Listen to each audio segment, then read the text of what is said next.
भुवनेश्वर के fire station overbridge पर जो कुछ हुआ वो महज एक सड़क दुर्घटना नहीं है, बल्कि एक ऐसा हादसा है जिसने पूरे इलाके को झकझोर कर रख दिया है।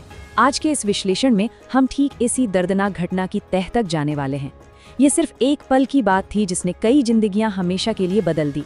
तो चलिए बिना किसी देरी के सीधे तथ्यों पर आते हैं और गहराई से समझते हैं कि उस रात असल में क्या हुआ था और क्यों ये घटना सड़क सुरक्षा और प्रशासन पर कई बड़े सवाल खड़े करती है। शुरुआत करते हैं उस सटीक समय से जब ये सब हुआ। रात के करीब 8:15 से 8:30 बजे का वक्त। अब हम सब जानते हैं कि इस समय भुवनेश्वर का ये फायर स्टेशन ओवरब्रिज कितना ज्यादा व्यस्त रहता है। दफ्तर छूटने का समय होता है, लोग अपने घरों की तरफ लौट रहे होते हैं और हर तरफ गाड़ियों की आपाधापी होती है। ठीक इसी भारी भीड़-भाड़ के बीच ये भयानक त्रासदी अचानक घट गई। इस समय को समझना इसलिए बहुत ज़रूरी है क्योंकि ये कोई सुनसान सड़क नहीं थी, बल्कि शहर के बिल्कुल बीचों बीच सबसे बिजी समय में हुई एक खौफनाक घटना थी। अब जरा सड़क पर मौजूद गाड़ियों के बीच के भारी अंतर पर गौर करते हैं। एक तरफ था एक भारी भरकम, बेकाबू और तेज रफ्तार से आता हुआ ट्रक और दूसरी तरफ महज 3 छोटे 2 पहिया वाहन, जिनमें 2 स्कूटी थी और एक बाइक। जरा इस टक्कर की कल्पना कीजिए। इतने बड़े कमर्शियल वाहन और छोटे 2 व्हीलर्स के बीच के इस बेमेल टकराव में किसी के भी बचने की कोई गुंजाइश ही नहीं थी। इस हादसे के इतने विनाशकारी होने की सबसे बड़ी वजह ही यही असमान भौतिक टकराव था। और इस खौफनाक और बेमेल टक्कर का नतीजा क्या हुआ? बेहद दर्दनाक। घटना स्थल पर ही 3 लोगों ने अपनी जान गंवा दी। जी हाँ, 3 जिंदगियां जो शायद कुछ ही मिनटों में सुरक्षित अपने घर पहुंचने वाली थी, वहीं खत्म हो गई। ये सिर्फ कोई नंबर या आंकड़ा नहीं है, ये बताता है कि वो पल कितना भयानक रहा होगा जिसने चंद सेकंड्स में कई परिवारों को हमेशा के लिए उजाड़ दिया। अगर हम इस नुकसान को और करीब से देखें तो इन मृतकों में 2 पुरुष और 1 महिला शामिल हैं, जो रोजमर्रा की तरह बस अपना सफर तय कर रहे थे। इसके अलावा एक और व्यक्ति गंभीर रूप से घायल है। जैसे ही हादसा हुआ और वहां अफरा तफरी मची, उस घायल व्यक्ति को बिना समय गंवाए तुरंत कैपिटल अस्पताल ले जाया गया। फिलहाल वहां उनका शुरुआती इलाज चल रहा है, लेकिन हालत अभी भी बहुत नाजुक बनी हुई है। एक पल की लापरवाही ने वाकई बहुत बड़ी कीमत वसूल ली है। उस शाम घटनाक्रम इतनी तेजी से बदला कि किसी को कुछ सोचने या समझने का मौका ही नहीं मिला। 8:15 पर वो जानलेवा टक्कर होती है और इसके ठीक 5 मिनट बाद यानी 8:20 पर ट्रक का ड्राइवर घायलों की मदद करने या अपनी जिम्मेदारी लेने के बजाय अपना ट्रक वहीं छोड़ता है और मौके से फरार हो जाता है। इसके बाद 8:30 तक पुलिस और ट्रैफिक एसीपी वहां पहुंच तो जाते हैं, लेकिन तब तक हालात बिगड़ने लगते हैं। रात 9 बजे तक गाड़ियों के मलबे और इस पूरी अफरा तफरी के कारण वहां एक भयंकर ट्रैफिक जाम लग जाता है। इस हादसे का असर सिर्फ उस पुल के कुछ मीटर तक ही सीमित नहीं रहा। देखते ही देखते वहां 5 से 6 किलोमीटर लंबा एक भयंकर ट्रैफिक जैम लग गया।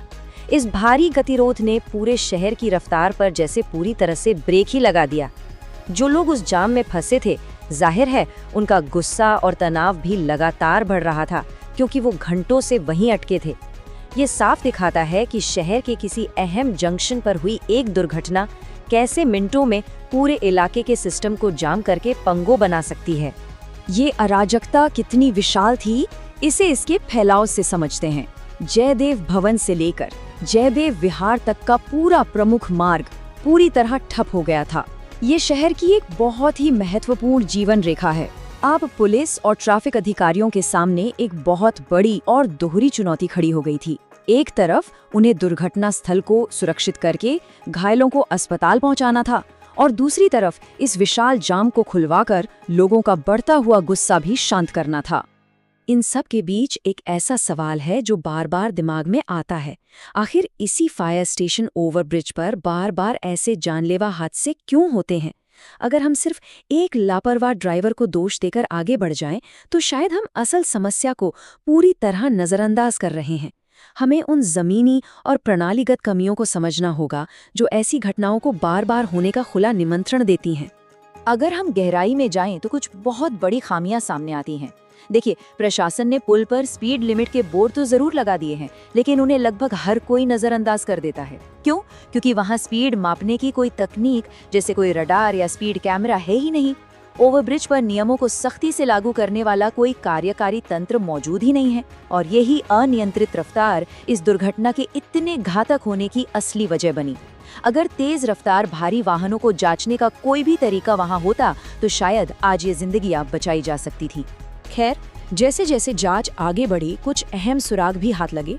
दुर्घटनाग्रस्त गाड़ियों का रजिस्ट्रेशन नंबर OD002 मिला है। इसका सीधा मतलब है कि ये गाड़ियां खुर्दा या भुवनेश्वर RTO के तहत रजिस्टर्ड हैं।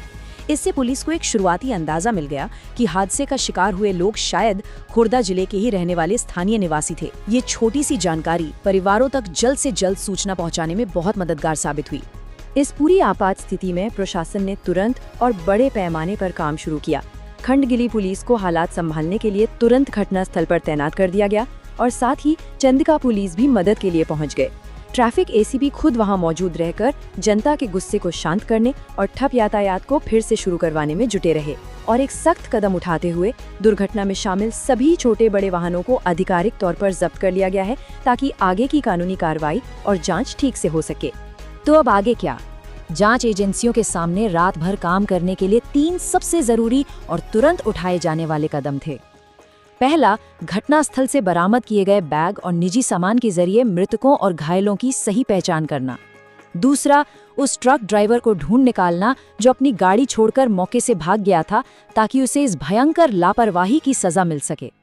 और तीसरा, उस पूरे रास्ते से मलबा हटाकर ट्रैफिक को फिर से पूरी तरह सामान्य करना।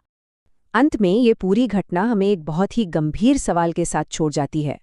हमारे ओवरब्रिजेस को पूरी तरह से सुरक्षित बनाने से पहले हमें और कितनी ऐसी सिस्टम की विफलताओं का सामना करना पड़ेगा? ये सिर्फ एक रात के हादसे की कहानी नहीं है, बल्कि एक सख्त चेतावनी है कि नियमों को सिर्फ कागजों या साइन बोर्ड तक सीमित नहीं रखा जा सकता। अब समय आ गया है कि सिर्फ बातें न हों, बल्कि पुख्ता इंतजाम